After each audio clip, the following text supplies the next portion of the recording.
안녕하세요. 말씀 베이커리 168번째 시간 기도하심으로 시작하겠습니다. 거룩하신 주님 감사합니다. 주님의 말씀을 묵상합니다. 성령님께서 말씀에 조명이 되어 주시옵소서.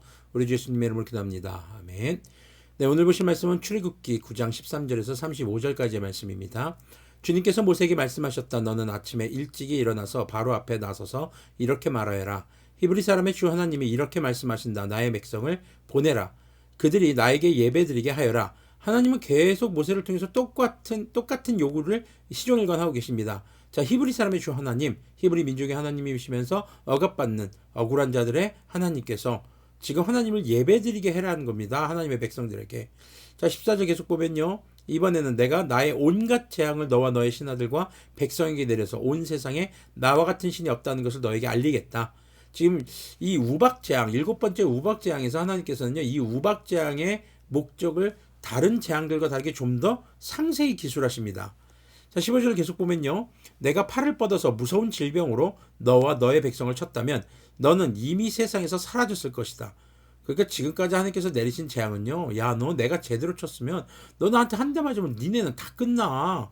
그 하나님께서는요. 굉장히 약한 강도의 수준으로 계속 재앙을 내리시고 있다는 겁니다.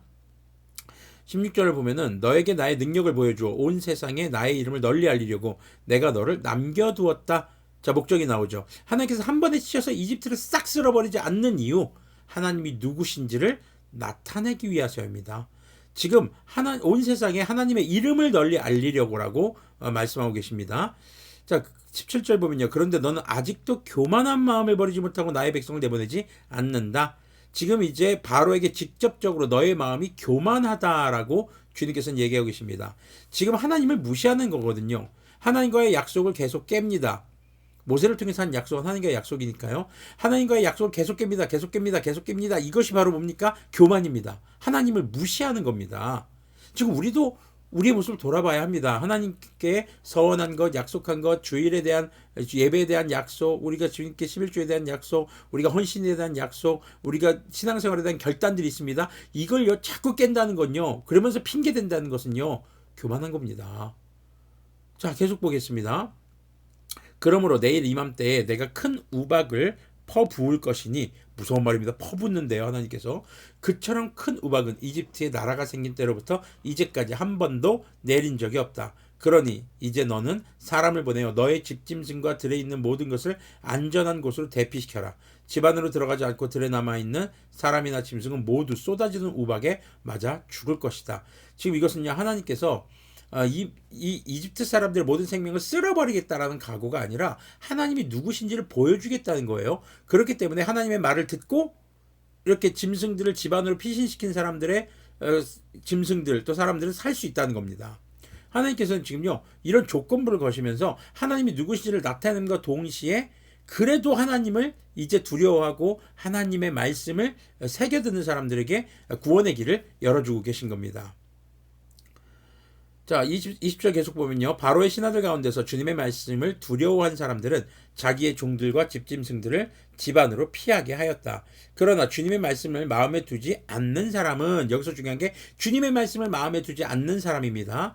지금 자기의 종과 집짐승을 들에 그대로 내버려 두었다. 그때 주님께서 모세에게 말씀하셨다. 내가 하늘로 팔을 내밀면 우박이 온 이집트 땅에, 그리고 이집트 땅에 있는 사람과 짐승과 들의 모든 풀 위에 쏟아질 것이다. 모세가 하늘로 그의 지팡이를 내미니 주님께서 천둥 소리를 나게 하시고 우박을 내리셨다. 벼락이 땅에 떨어졌다. 주님께서 이집트 땅 위에 우박을 퍼부으신 것이다. 우박이 쏟아져 내리면서 번갯불도 함께 번쩍였다. 이와 같은 큰 우박은 이집트의 나라가 선 뒤로부터 이집트 온 땅에 한 번도 내린 적이 없다. 이집트 온 땅에서 우박이 사람이나 짐승이나 할 것 없이 들에 있는 모든 것을 쳤다. 우박이 들의 모든 풀을 치고 들의 모든 나무를 부러뜨렸다. 그러나 이스라엘 자손이 사는 고센 땅에는 우박이 내리지 않았다. 자, 이게 지금 하나님의 놀라운 이제 구별입니다. 이집트 사람이 사는 지역에만 우박이 떨어집니다.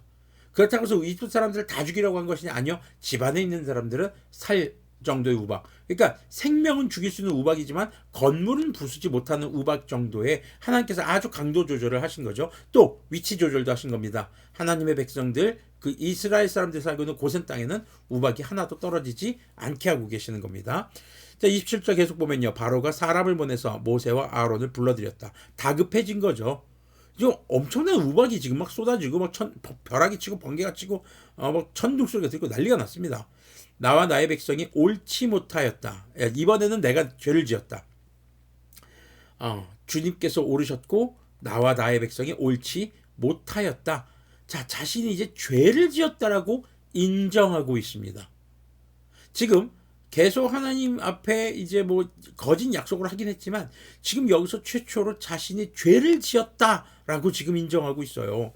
그리고 자신들의 백성이 옳지 못했다라고 인정하는 겁니다. 자, 너는 주님께 기도하여 하나님이 나게 하신 이 천둥 소리와 하나님이 내리신 이 우박을 그치게 하여다오. 내가 너희를 보내겠다. 너희는 더 이상 여기에 머물지 않아도 괜찮다. 지금 굉장히 다급한 그런 바로의 모습이 보이는 대목입니다. 29절 보면요. 모세가 그에게 말하였다. 내가 이 성을 나가는 대로 나의 손을 들어서 주님께 빌겠습니다. 그러면 천둥 소리가 그치고 우박이 더 이상 내리지 않을 것입니다. 이것은 온 세상이 우리 주님의 것임을 임금님께 가르치려는 것입니다. 우박의 목적 모세가 말하고 있죠. 온 세상이 주님의 것임을 바로 파라오 임금에게 가르치려는 것입니다. 자, 그래도 임금님과 임금님의 신하들이 주 하나님을 두려워하지 않으리라는 것을 나는 알고 있습니다. 이때 이미 보리는 이상이 나오고 삼은 꽃이 피어 있었으므로 삼과 보리가 모두 피해를 입었다. 그러나 밀과 쌀보리는 이삭이 팰 때가 아니었으므로 피해를 입지 않았다. 모세는 바로 앞을 떠나서 성 바깥으로 나갔다. 그가 주님께 손을 들어 기도하니 천둥 소리와 우박이 그치고 땅에는 비가 더 내리지는 않았다. 그러나 바로는 비와 우박과 천둥 소리가 그친 것을 보고서도 다시 죄를 지었다. 자, 지금 하나님께 어떻게 보면 약속한 겁니다. 보내겠습니다. 제가 죄를 지었습니다. 모세 앞에서 말한 거거든요.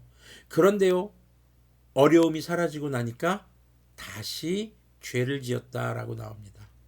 그와 그의 신하들이 또 고집을 부렸다. 주님께서 모세를 시켜 말씀하신 대로 바로는 고집을 부리며 이스라엘 자손을 내보내지 않았다.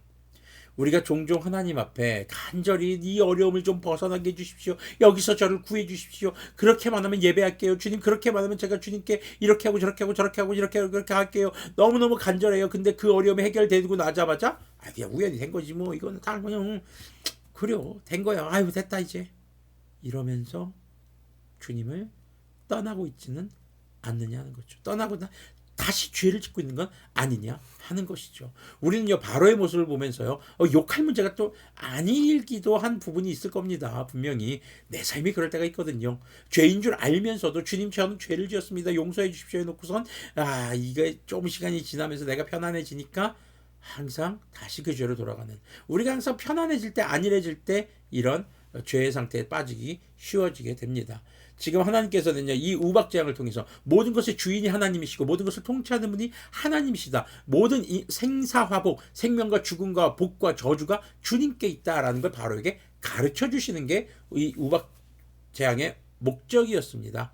그런데요, 진짜 머리 나쁜 건지 그것을 가르쳐 주는데도 복격하고 경험하고도 다시 죄를 짓고 있다면 이거는 이제 무식한 거죠.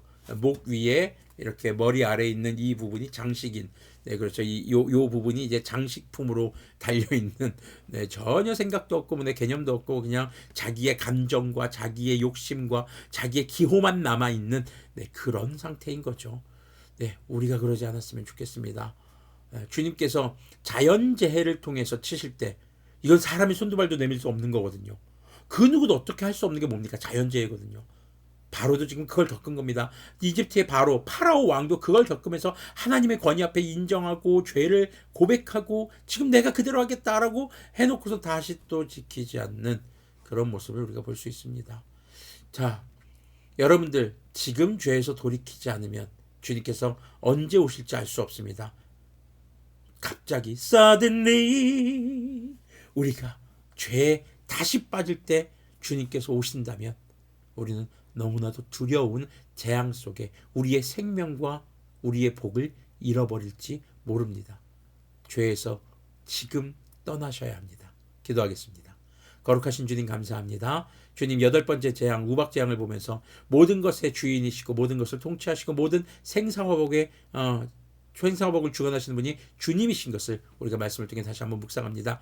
주님, 성경에 기록되어 있는 이 온갖 증언들을 통해 우리가 주님 앞에 죄를 회개하고 그 죄로 다시는 돌아가지 않을 수 있도록 긍휼을 베풀어 주시고 우리가 결단할 수 있도록 성령님으로 충만케 하여 주시옵소서. 우리 주 예수님의 이름으로 기도합니다. 아멘. 네, 절대 죄로 돌아가지 않는 우리가 되기를 소망합니다. No turning